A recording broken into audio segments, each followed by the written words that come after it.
அனைவருக்கும் வணக்கம்.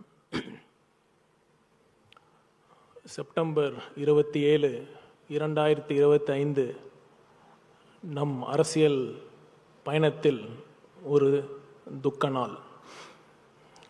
41 உயிர்களை, நம் சொந்தங்களை, நம் உறவுகளை நாம் இழந்திருக்கிறோம். எவ்வளவு தேற்றினாலும், எவ்வளவுதான் நிவாரணம் வழங்கினாலும் அந்த இழப்பை நாம் ஈடு செய்ய முடியாது. இருப்பினும்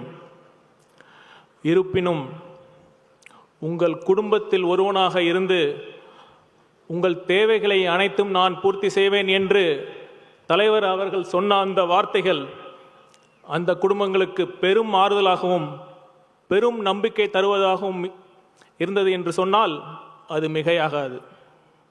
ஏனென்றால் மக்களை உண்மையாக நேசிக்கும் ஒரே தலைவர் நம் வெற்றி தலைவர் அவர்கள்.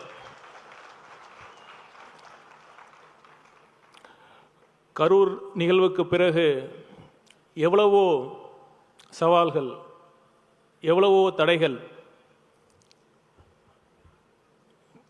பொய் பிரச்சாரம் பேசி அவதூறு பரப்பி அடக்குமுறையை கட்டவிழ்த்து விட்டால் தமிழக வெற்றி கழகத்தை முடக்கி விடலான்னு சில பேர் பகல் கனவு கண்டாங்க.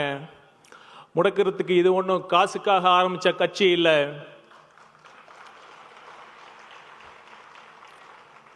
தேர்தல் வெற்றியை தாண்டி ஒரு அடிப்படை அரசியல் சமூக மாற்றத்திற்காக மதச்சார்பற்ற சமூக நீதி என்ற உன்னத கொள்கையோடு ஆரம்பிக்கப்பட்ட ஒரு உன்னத இயக்கம்தான் தமிழக வெற்றி கழகம். ஒரு புறம் சிபிஐ விசாரித்துக் கொண்டிருக்கிறது. நிச்சயம் உண்மை வெளியே வரும். இன்னொரு புறம் மறைந்த 41 உயிர்களுக்கு நாம் செய்யும் உண்மையான அஞ்சலி என்று நான் கருதுவது என்னவென்றால், நாம் எந்த நோக்கத்திற்காக இந்த இயக்கத்தை ஆரம்பித்தோமோ, நாம் எந்த லட்சியத்திற்காக தமிழக வெற்றி கழகம் ஆரம்பிக்கப்பட்டதோ அந்த அரசியல் பாதையில்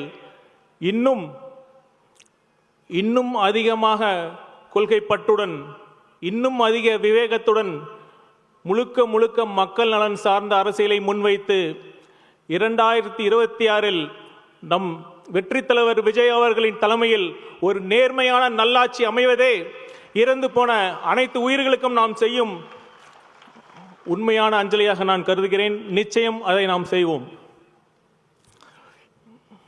சரி, கடந்த சில நாட்களாக நான் தமிழகம் முழுவதும் சுற்றுப்பயணம் செய்யும் வாய்ப்பு கிடைத்தது. பலதரப்பட்டு மக்கள்கிட்ட பேசுகிற வாய்ப்பும் அமைஞ்சது. ஒன்று மட்டும் கிளியராக புரிஞ்சது என்னவென்னா, மக்கள் இந்த திமுக அரசு மேலே கடும் அதிருப்தியில் இருக்காங்க. நான் வெறும் அரசியலுக்காகலாம் சொல்லலை, உண்மையாலுமே அவங்க அதிருப்திக்கு நியாயமான காரணங்கள் இருக்குது. என்னன்னா, ஃபஸ்ட்டு சட்டம் ஒழுங்கு.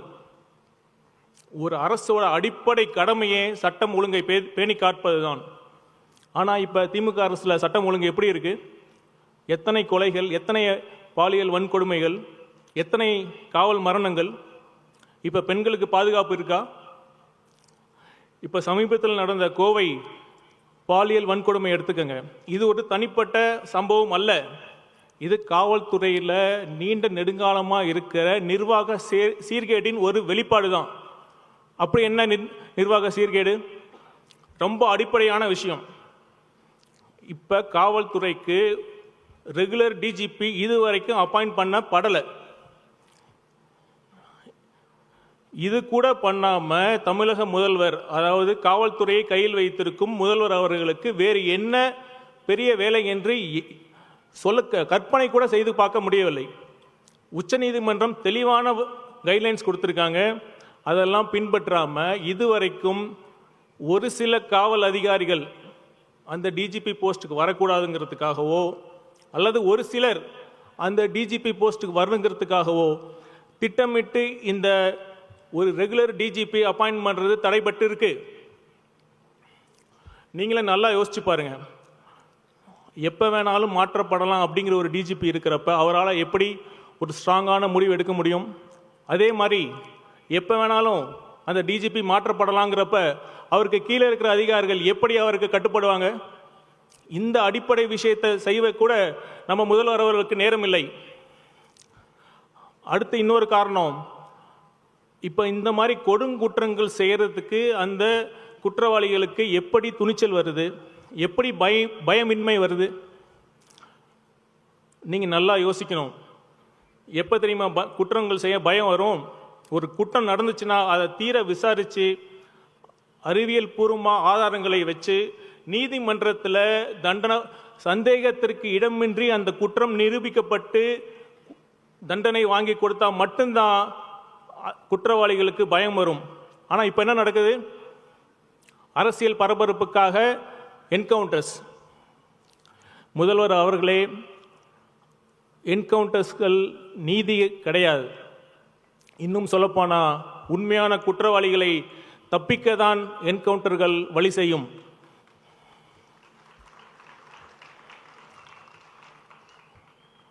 அடுத்து காவல்துறையில் இருக்கிற இன்னொரு முக்கிய சீர்கேடு பார்த்தீங்கன்னா, காவல்துறையில் இருக்கிற பணிச்சுமை.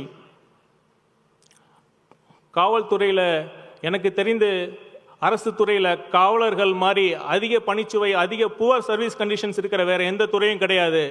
காவல்துறையில் காலி பணியிடங்கள் மிக மிக அதிகம். அதனால் அவங்களுக்கு லீவும் கிடைக்கிறதில்ல. இப்போ நைட்டு ரோந்து போங்கன்னு சொல்கிறீங்க. போதிய காவலர்கள் இருக்காங்களா? இப்போ children crime against women and children CWCன்னு ஒரு தனி பிரிவு இருக்குது. அதுக்கு போதிய காவலர்கள் போட்டிருக்காங்களா? இந்த மாதிரி எல்லா தனி பிரிவுக்கும் டைவர்ஷன் தான். மற்ற மாவட்டத்திலிருந்து இங்கே காவலர்களை பணிகளை மாற்றுறாங்க. இதுதான் ஒட்டுமொத்த இந்த நிர்வாக சீர்கேட்டுக்கு ஒரே குற்றங்கள் நடக்கிறதுக்கான காரணமாக இருக்குது. முதல்வர் அவர்கள் இதெல்லாம் பண்ண நேரம் இல்லாமல் அவருக்கு எதுக்கு தெரியுமா நேரம் இருக்குது? சினிமா பார்த்துட்டு விமர்சனம் சொல்கிறதுக்கு தான் நேரம் இருக்குது. கவலைப்படாதீங்க, 2026 நீங்கள் வீட்டில் உட்காந்து எவ்வளோ படம் வேணாலும் நீங்கள் பார்க்கலாம்.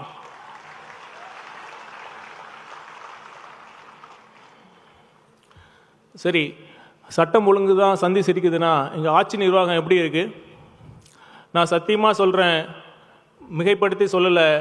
தமிழ்நாட்டில் கடந்த காலங்களில் எந்த ஒரு ஆட்சியில் இல்லாத அளவுக்கு ஊழல் இப்போ தரை விரித்து ஆடுது.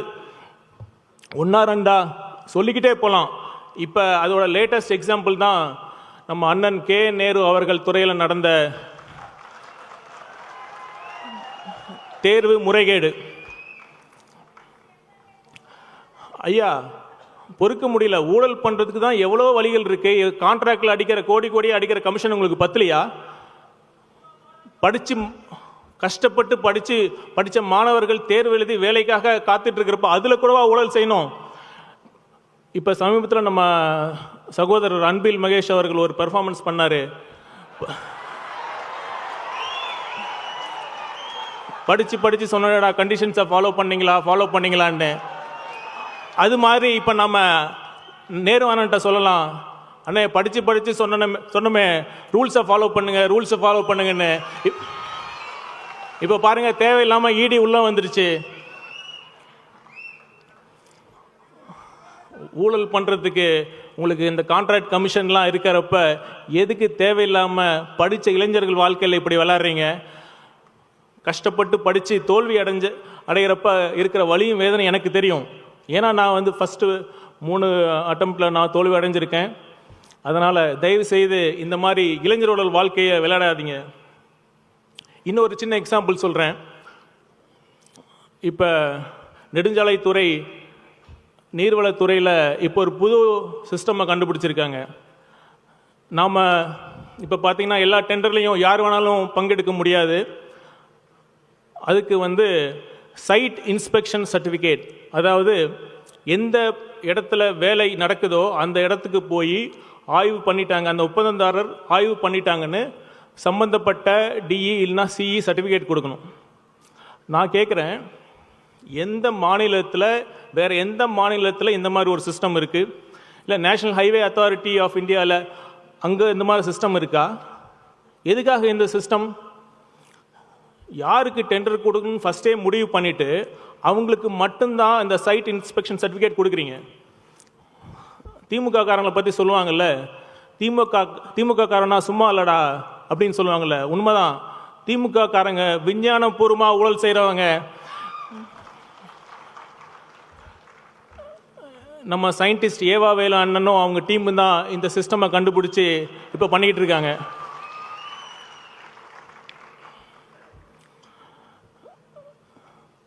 இதெல்லாம் எதிர்த்து கேள்வி கேட்டால் உடனே வழக்கு, எஃப்ஐஆர் தான்.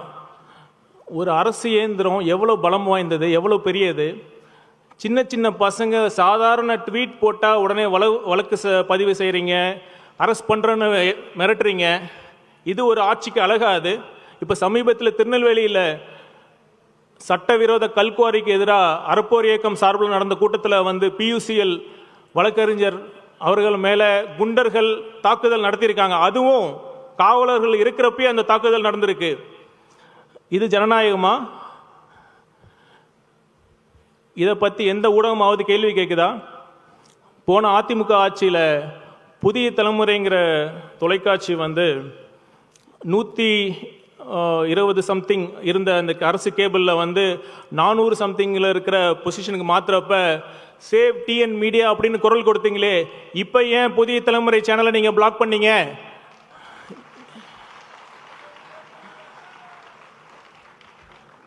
புதிய தலைமுறை பாலிமர் சேனலை நீங்கள் எந்த விதியின் அடிப்படையில் நீங்கள் பிளாக் பண்ணீங்க? அரசு கேபிள் துறை பிளாக் பண்ணுச்சு. பதில் சொல்லுங்க திரு ஸ்டாலின் அவர்களே. ஐயா ஸ்டாலின் அவர்களே, உங்களுக்கு ஒரு தாழ்மையான வேண்டுகோள். தயவு செய்து உங்கள் ஆட்சியை திராவிட மாடல் ஆட்சின்னு சொல்லி திராவிட இயக்க தலைவர்களை கொச்சப்படுத்தாதீங்க. நீங்கள் வேணா ஸ்டாலின் மாடல் ஆட்சிக்குன்னு சொல்லிக்கோங்க, எங்களுக்கு எந்த வித ஆட்சேபனையும் இல்லை. இப்போ திமுக ஆட்சியோட சாதனைனா அவங்க எதை சொல்கிறாங்க? அவங்க சொல்கிறது ஒன்றே ஒன்று தான். சிஎம் போனாலும் சரி, டெப்டி சிஎம் போனாலும் சரி, எந்த மினிஸ்டர் எம்எல்ஏ எந்த கூட்டத்துக்கு போனாலும், அம்மா உங்களுக்கு 1000 ரூபா வருதா, அம்மா உங்களுக்கு கிடைக்குதா, வரலன்னா சூப்பர், இதுதான் திராவிட மாடல் ஆட்சிம்பாங்க. வரலையா பேர் கொடுங்கம்மா, சரி பண்ணிடுறோன்னு.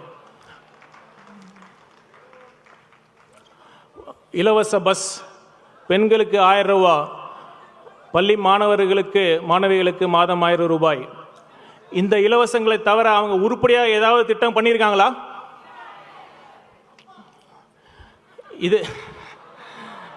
இது ஏதோ திமுக கட்சி சார்பாக அவங்க நிதியிலிருந்து அவங்க திமுக கோடி கோடியாக வச்சிருக்காங்களா, அவங்க அறக்கட்டளையில் அந்த பணத்திலிருந்து கொடுத்தா நீங்கள் போய் அதை பெருமையாக நீங்கள் சொல்லிக்கலாம்.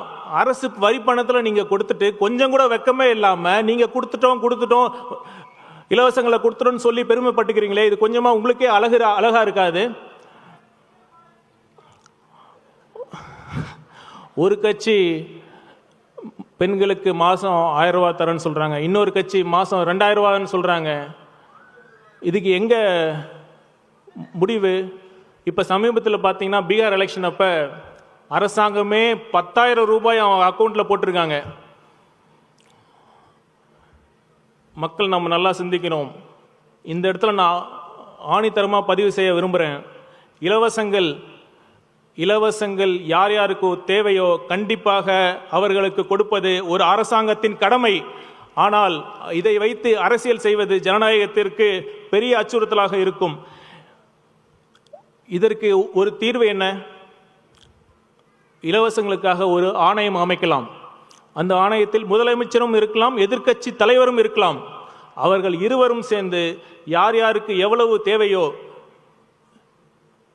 அதை கருத்தில் கொண்டு, அதே சமயம் மாநிலத்தின் நிதி வலிமையும் கருத்தில் கொண்டு அவர்களுக்கு போதிய நிதி உதவியை அளிக்கலாம். இதை வைத்து தயவு செய்து அரசியல் படுத்தி உதவி பெறும் மக்களை கொச்சைப்படுத்தாதீர்கள்.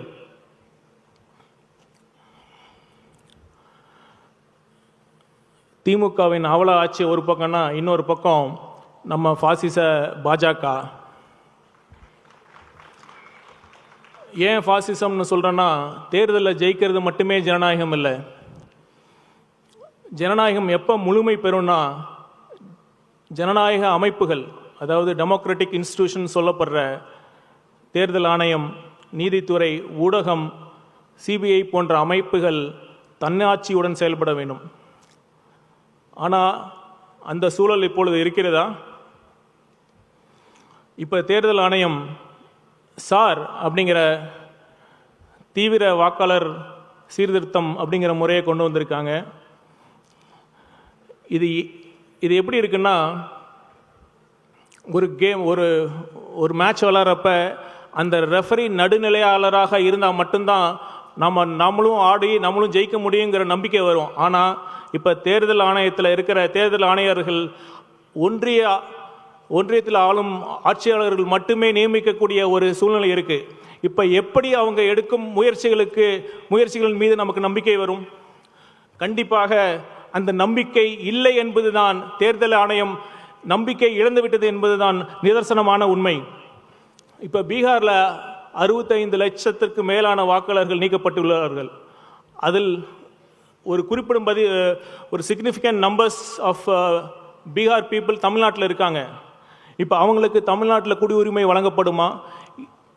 இது மாதிரி ஏகப்பட்ட கேள்விகளுக்கு இதுவரை தேர்தல் ஆணையம் உரிய பதில் அளிக்கவே இல்லை. இதெல்லாம் அளிக்காமல் தமிழ்நாட்டில் தேர்தலுக்கு சில மாதங்களுக்கு முன்னாடி இந்த மாதிரி தீவிர வாக்காளர் திருத்தம் கொண்டு வருது முற்றிலும் ஏற்கத்தக்கது அல்ல. இப்போ இதை பார்த்தீங்கன்னா, இது பிஜேபி ஆர்எஸ்எஸோட ஒரு பெரிய பேட்டர்ன். இப்போ 2014 பிஜேபி அரசு வந்தவுடன் பார்த்தீங்கன்னா என்னென்ன திட்டங்கள் கொண்டு வந்தாங்கன்னா, demonetisation, uniform civil code, CAA, ஹிஜாப், ஒன் நேஷன் ஒன் எலெக்ஷன், அப்புறம் இப்போ இந்த சார், இந்த மாதிரி மக்களை கொதி நிலையிலேயே வச்சிருக்கிறதுலாம் பாஜக ஆர்எஸ்எஸோட அவங்களோட செயல் திட்டம். மக்களை சிந்திக்க விடாமல் எப்போவுமே ஒரு எமோஷ்னலான சார்ஜ் ஸ்டேட்லேயே வச்சுருக்காங்க. இதனால தான் நாம் சிந்திக்கிறதுக்கு வாய்ப்பு இல்லாமல் மீண்டும் நம்ம தவறான வேட்பாளர் நாம் தேர்ந்தெடுத்து நமக்கே நாம் இந்த மாதிரி மோசமான ஆட்சியாளர்களிடம் நாம் சிக்கிக்கொள்கிறோம். இதற்கெல்லாம் என்ன தீர்வு? தீர்வு நம்மக்கிட்ட தான் இருக்குது. தமிழக மக்கள்கிட்ட ஒன்று சொல்கிறேன்.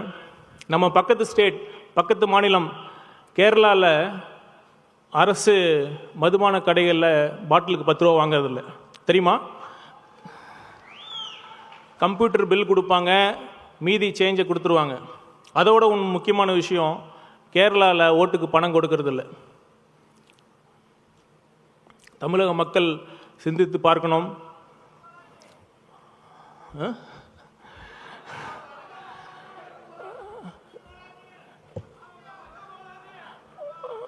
ஒரு தொகுதிக்கு 30 கோடி 40 கோடி செலவு செய்து ஒருத்தர் வெற்றி பெற்றால் நிச்சயம் அவர்களால் நல்லாட்சி தர முடியாது. தயவு செய்து அதனால் மக்களே, நீங்கள் சிந்தித்து வாக்களியுங்கள். இந்த 1000 ரூபாயை நீங்கள் தியாகம் செய்யுங்கள். நிச்சயமாக 2026 நம் வெற்றி தலைவர் அவர்களின் தலைமையில் ஒரு நல்லாட்சி அமையும் என்பதை கூறிக்கொண்டு வாய்ப்புக்கு நன்றி கூறி விடைபெறுகிறேன். நன்றி, வணக்கம்.